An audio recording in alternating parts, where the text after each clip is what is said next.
কোরবানির দিন কোন সময় পর্যন্ত না খেয়ে থাকবে? কোরবানি করার আগ পর্যন্ত কিছুই খাওয়া যাবে না? ভাই ফায়েজ আহমদ, কোরবানির দিন দিনের প্রথম খাবার কোরবানির গোশত হওয়া এটি মুস্তাহাব।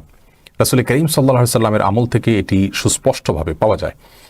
তিরমিজি এবং মুসনাদ আহমদ সহ বিভিন্ন হাদিসের কিতাবে রয়েছে যে নবী করিম সাল্লাল্লাহু আলাইহি সাল্লাম ঈদুল আজহাতে কোনো কিছু খেতেন না বাসায় এসে কোরবানির গোশত প্রস্তুত হওয়ার আগ পর্যন্ত।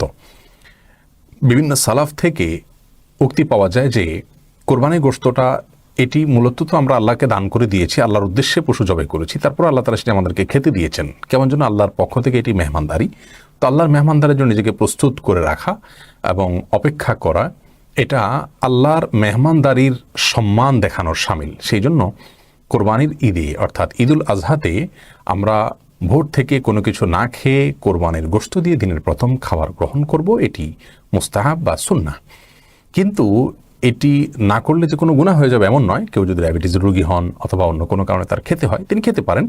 এটি ফরজ বা ওয়াজিবের মতো কোনো গুরুত্বপূর্ণ বিষয় নয় যে এটি লঙ্ঘন করলে কোনো গুনাহ হবে। তবে সাধ্য অনুযায়ী এটি রক্ষা করা ভালো। ঈদুল ফিতরে কোনো কিছু খেয়ে খেজুর ইত্যাদি খেয়ে তারপর ঈদগাহে যাওয়া সুন্নত, কিন্তু ঈদুল আজহাতে সেটি নয়, বরং অপেক্ষা করব কোরবানি গোশতের সেটি প্রস্তুত হলে তারপর সেটি দিয়ে আমরা দিনের প্রথম খাবার গ্রহণ করব।